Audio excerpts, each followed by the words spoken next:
শেখ হাসিনা সরকার পতনের পর ষড়যন্ত্রের মুখে বিদ্যালয়ে আসতে পারেননি লক্ষ্মীপুর সদর উপজেলার টুমচর আসাদ একাডেমি অ্যান্ড কলেজের অধ্যক্ষ ফারজানা নূর। এতে দীর্ঘদিন স্থবির ছিল প্রতিষ্ঠানের কার্যক্রম। দীর্ঘ 7 মাসের পর তিনি ফিরে আসেন প্রতিষ্ঠানে। এতে উচ্ছ্বাসিত হয়ে পড়েন শিক্ষার্থীরা। তাৎক্ষণিক ফুল দিয়ে বরণ করেন তারা। এ সময় শিক্ষার্থীরা বলেন, ষড়যন্ত্রের কারণে দীর্ঘদিন আমাদের প্রতিষ্ঠানের প্রধান বিদ্যালয়ে আসতে পারেননি। এতে আমাদের পড়ালেখায় ব্যাঘাত ঘটেছে। পুনরায় আমাদের ম্যাডামকে পেয়ে আমরা খুব খুশি। আলহামদুলিল্লাহ, অনেক ভালো লাগতেছে। ম্যাডাম আসছে, আমরা অনেক খুশি। এতদিন অতটা ভালো লাগে নাই, যে স্কুলের পরিবেশও তেমন ছিল না, ম্যাডাম ছিল না, সবকিছু তো উচ্ছৃঙ্খলই ছিল। যাক, ম্যাডাম আসছে যেহেতু এখন সবকিছু সুন্দর হবে, আলহামদুলিল্লাহ। যাক, ভালো। আসলে ম্যাডাম এখন আসছে, আমরা এখন অনেক খুশি, আমরা সবাই খুশি।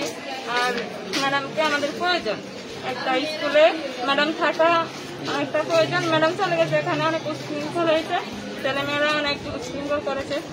তাই ম্যাডাম চলে গেছে, অনেকটাই ছিল, অনেকে বাইরের স্টুডেন্টদের ছিল, তারপর বাইরের লোকেরাও ছিল। কারণ বাইরের লোকেরা মানে স্টুডেন্টকে মানে ইয়ে করছে যে ম্যাডামের বিরুদ্ধে যাওয়ার জন্য, হ্যাঁ, ম্যাডামের বিরুদ্ধে যাওয়ার জন্য ওদেরকে খেপাইছে। বাইরের লোকজন বেশি করছে ওইটা। যে ম্যাডাম আমাদের প্রতিষ্ঠানে এতদিন ছিল না, আমাদেরকে কেউ তাকায় না আমার দিকে, আমরা এমন বাজে ছিলাম, আমাদেরকে কেউ তাকায় না আমাদের দিকে। আমরা লাইব্রেরিতে যাইলে আমাদেরকে চক দিত না, মার্কার দিত না, কালি দিত না। তারা মানে অনেক খারাপ আচরণ করতো আমাদের সাথে। তারপরে স্কুলে আমাদের ক্লাস হতো না ঠিক মতো, স্যারেরা আসতো, এরা কিছু বলতো না, এদিকে আসতো না, আমাদের দেখতো না কেউ, আমাদের পড়ালেখা কি চলে না চলে কিছুই দেখতো না ওনারা। তারপরে আমাদের জন্য কিছু শিক্ষক আছে, আমাদেরকে একবারে চোখে মানে কোনা দিয়ে দেখতে পারতো না, এরা এরকম শিক্ষক আছে। স্কুলের কিছু লোক আছে আর বাইরের কিছু আছে, দুজন মিলে তারপরে এগুলো করছে, ষড়যন্ত্র করছে। টুমচর আসাদ একাডেমি অ্যান্ড কলেজের অধ্যক্ষ ফারজানা নূর বলেন, 5ই আগস্টের পর আমি মব জাস্টিসের শিকার হই। পরে আমার বিরুদ্ধে ডিপার্টমেন্ট তদন্ত করে। তদন্তে কোনো অনিয়ম না পাওয়ায় আমাকে প্রতিষ্ঠানে আসতে বলেন। আমি প্রতিষ্ঠানের সভাপতির সাথে কথা বলে প্রতিষ্ঠানে আসি। আসলে দেশের পরিস্থিতির আলোকে প্রত্যেক জায়গায় মব জাস্টিস হচ্ছে, আমার সাথেও সেরকম একটা মব জাস্টিস হয়েছিল। তো সেখানে আমার বিরুদ্ধে অনেক অভিযোগ হয়েছিল। সে অভিযোগের জন্য তদন্ত হয়েছিল, 3 সদস্য বিশিষ্ট একটা কমিটি করেছিল।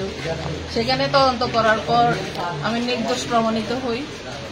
আমি বিদ্যালয়ে আসতে পারি নাই, আমি বহিরাগত কিছু সন্ত্রাসীদের হামলার আশঙ্কা করতেছিলাম। তো এখন আমাদের গভর্নিং বডি গঠন হয়ে গেছে। তো আমার সভাপতি আমাকে বলছেন যে তুমি বিদ্যালয়ে যাও, সেখানে যাই পরিস্থিতি ঠিক করো, তারপরে আমরা আবার সবাই বসবো। এই আলোকে আমি আজকে বিদ্যালয়ে আসছি। এখনো আমি আসলে আশঙ্কায় আছি। আমি বিভিন্ন জায়গায় রিপোর্টও করে এসেছি। আজকে পরে তো বলা যায় না, আমি যখন আমার আশাটা কন্টিনিউ করব তখন আমি বুঝতে পারবো যে আসলে আমার সমস্যা কি হচ্ছে। হ্যাঁ, এগুলো করা আছে আগে।